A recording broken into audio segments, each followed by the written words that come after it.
How's it going, everyone? If you're new to the channel or returning, we want to say welcome.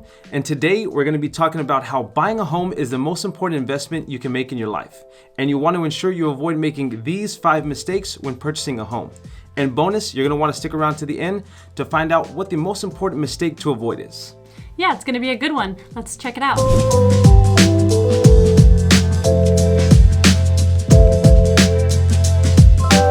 Now, we're getting a lot of people moving into San Antonio and buying homes. Now, whether they're purchasing new construction or pre-owned, but one thing that I feel that people often seem to think is that buying a new construction home versus a resale home is completely different. And we're here to tell you that it's really not. Now, unless you're building your home from the ground up, then you'll have a slightly different experience. But otherwise, both transactions are actually very similar. Now, let's talk about mistake number 1.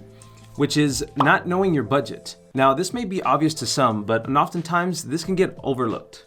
Yes, with all the new excitement of looking at homes and a potential move to a new city or just a new area in general, people tend to just jump into the home search right away without figuring out their budget first. This is why it's so important to get in touch with an agent first to help guide you in that specific area of where you'll be looking for a home.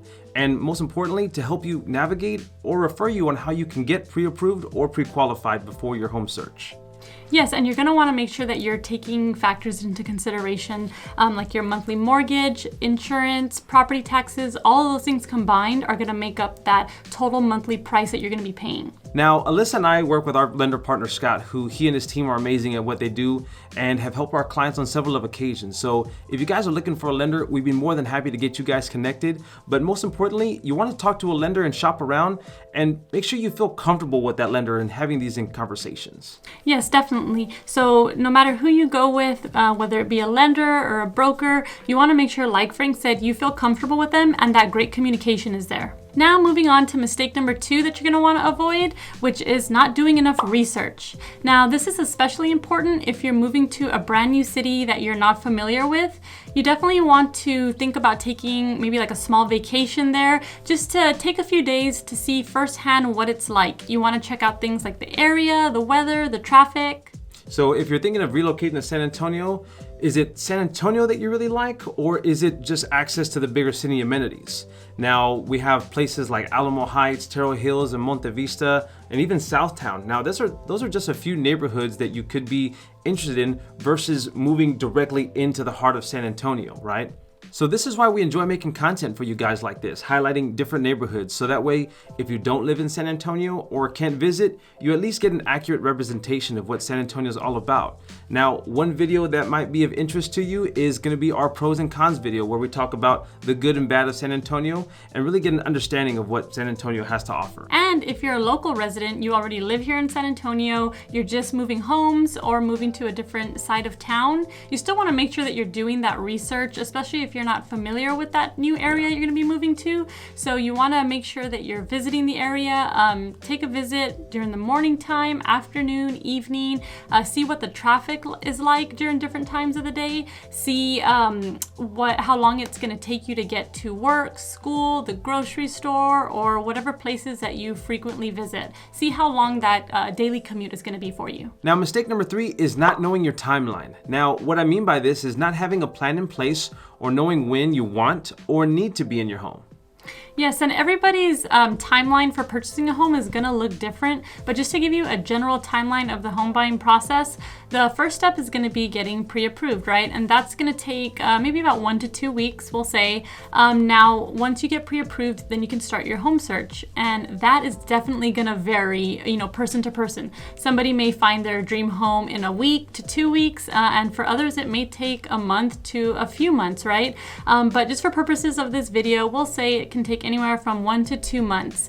Then once you do find your home, then you're going to go under contract. And once you go under contract, then that can take anywhere from 30 to about 45 days to close on your home. So this timeline will pretty much take place if there are no obstacles or things that pop up along the way, such as possible credit repairs needed or lease terms ending faster than expected. This is why having a timeline in place is so important in the home buying process, and also starting earlier rather than later, just in case some things pop up or any obstacles come along the way, just like Frank mentioned earlier. Now, the next mistake you want to avoid is not taking the home inspection seriously enough or just skipping it altogether.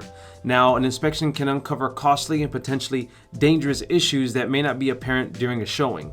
So definitely getting a home inspection is very beneficial for you. So in my opinion, what's $300 to about $500 worth of peace of mind for such a large investment?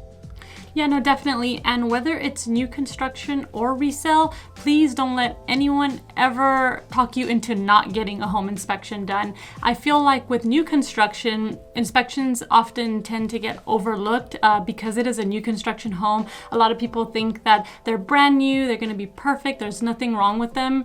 And while builders do get inspections done at several points throughout the building phase, that doesn't mean that things can't be missed. So it's just in your best interest to, once the home is complete, get a home inspection by a third party just to check that off the list and make sure that everything is good, and if things do need to get addressed prior to closing on your new home. Now, I know it's exciting moving into a new home, but you want to do your due diligence and get that home inspection, because once you're in that home, you want to make sure you enjoy it. And if you're still here and stayed around to the end to see what the most important mistake is to avoid, then here it goes, which is not working with a real estate agent, right?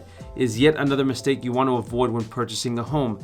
Now, yes, full disclosure, you can purchase a home by yourself, or when it comes to new construction, you can purchase one with a builder's agent, but we bring such an important role during that process.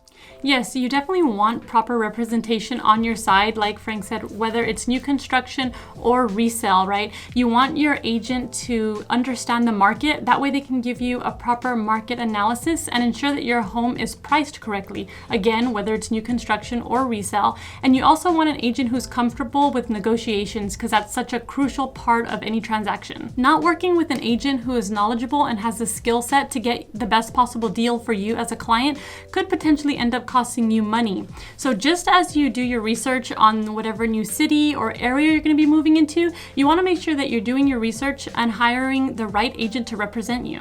Right, so with that being said, we want to remind you guys that we're licensed real estate agents in the state of Texas, and we would love to assist you with all of your real estate needs. So once again, feel free to reach out to us with the information on the screen with a phone call, text, or email, and we would love to help. We hope you enjoyed this video, and we'll see you guys on the next one.